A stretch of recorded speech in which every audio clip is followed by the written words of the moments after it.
Welcome to the True Tomorrows podcast.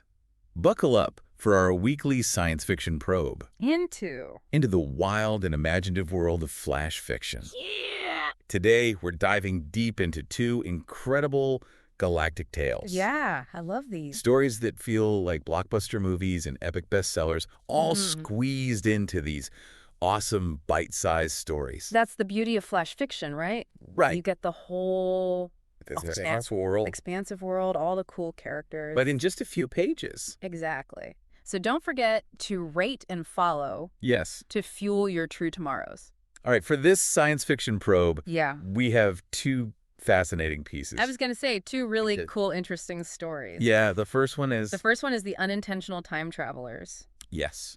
I love this title, by the way. Oh, it's so good. It's fun and chaotic, right? Yeah, it's about a group of kids who stumble into time travel. Oh, wouldn't we all love to do that? I know, right? During a game of hide and seek. Classic hide and seek turned extraordinary. And then the second story is Yeah. Ghost in the Machine. Oh, Ghost in the Machine. This one gives us a glimpse into a cyberpunk dystopia. I love Cyberpunk. Oh, it's so cool. Especially when it involves samurai. Yeah, where a clone of a legendary samurai is fighting for freedom. I mean, who doesn't love that idea? It's awesome. Our mission today is to unpack the key nuggets from these stories, right? Yeah. The surprising twists, the core themes. The aha moments. The aha moments that Yeah. make you stop and think. Right. And really give you a shortcut to understanding these wild narratives. All right, let's start with the unintentional time travelers. Okay, great. It starts with these four kids, Classic setup, right? Jamie, Alex, Maya, and Ben, They're playing hide and seek. in their grandma's dusty attic. Oh, the attic.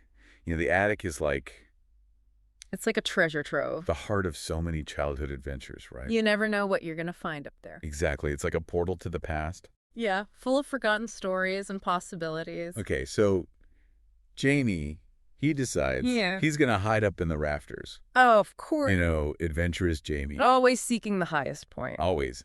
And Maya, she's examining this old computer. Which, foreshadowing. A little bit. A little bit. We've got the technology angle coming in. And then Ben. Ben, of course, you know Ben. He's got to find the most. got to find the most. In spot. The most. He's behind a steamer truck. Behind a steamer trunk, digging around. Yeah. And, of course, something's going to happen. It's got to happen. So Ben, he touches something back there. Right. And all of a sudden, there's this jolt. Static electricity. Static electricity. The old computer flickers Yeah, with an yeah. image of a confused knight. A confused night. What? Reality warps. Oh, this is the part where I'd be freaking out. I know, right? The kids find themselves in a forest. A forest that is definitely not behind Grandma's house. Definitely not in their neighborhood anymore. Nope. So I'm curious, what was your first reaction? I mean, it's brilliant. Right. To this sudden shift. The way the author just throws us into this completely different reality. It's so effective. Yeah. 1 minute they're kids playing a game. Yeah. Next minute they're practically in a history book. Or a fantasy novel. Right. Facing a knight. A knight! Okay, so the kids, what are their reactions? Well, Ben, being Ben, he's excited. Of course, he's like, Time travel. this is awesome. But then reality sets in. Yeah. Jamie, he's looking around. Practical Jamie. No houses, no roads. And probably some interesting smells. Yeah, let's just say the hygiene standards were a bit different back then. A little bit. A pragmatist. She's like, okay, the computer did this. We got to figure out how to get back. It's so cool how each kid reacts in their own way. Right.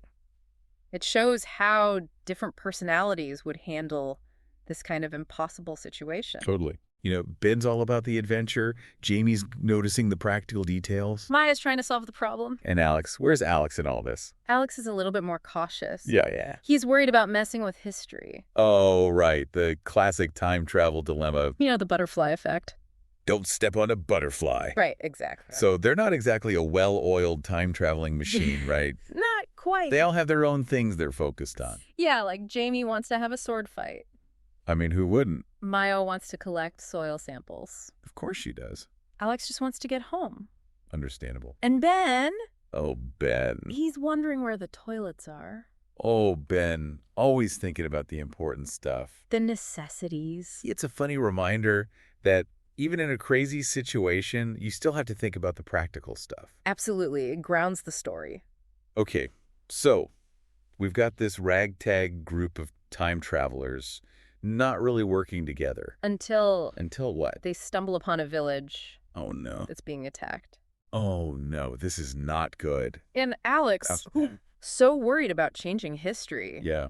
he realizes they have to do something. He can't just stand by and watch. Right. It's a powerful moment. It shows that sometimes those theoretical rules, About not interfering, yeah, they kind of go out the window. you're faced with actual suffering. Exactly. You can't just ignore people in need. Right, and their rescue attempt, I love this part, it's just so wonderfully chaotic. It's so them. Right. They're throwing rocks. Yeah. Building barricades. Like out of whatever they can find. Maya's talking about the Ice Age. I mean, who would think of that? It's brilliant. But somehow it worked. It distracts the attackers. Right. And Jamie, of course, he's hot wiring a horse cart. a horse cart. It's not your typical action movie escape, but it's perfect for them. It's resourceful. It's scrappy. It's them, right? Just kids trying to do their best in this crazy situation. And somehow, against all odds, They make it back to the attic. safe and sound. A little worse for wear, probably. Maybe a little dusty. But safe. And Maya? Of course, she's like, Okay, we need to fix this glitch. one at a time. Systematically. But the best part is Alex. He's like, hey, we should keep adventuring. But maybe do some research first. Right. Maybe bring some lasers next time. Lasers and talking dinosaurs. He's got big plans. I love it. It was like he's gone from being terrified of changing the past to being excited about the possibilities. Exactly. It shows how powerful these experiences can be. They can change your whole outlook. Okay, so we've got this great ending to the first story. Yeah.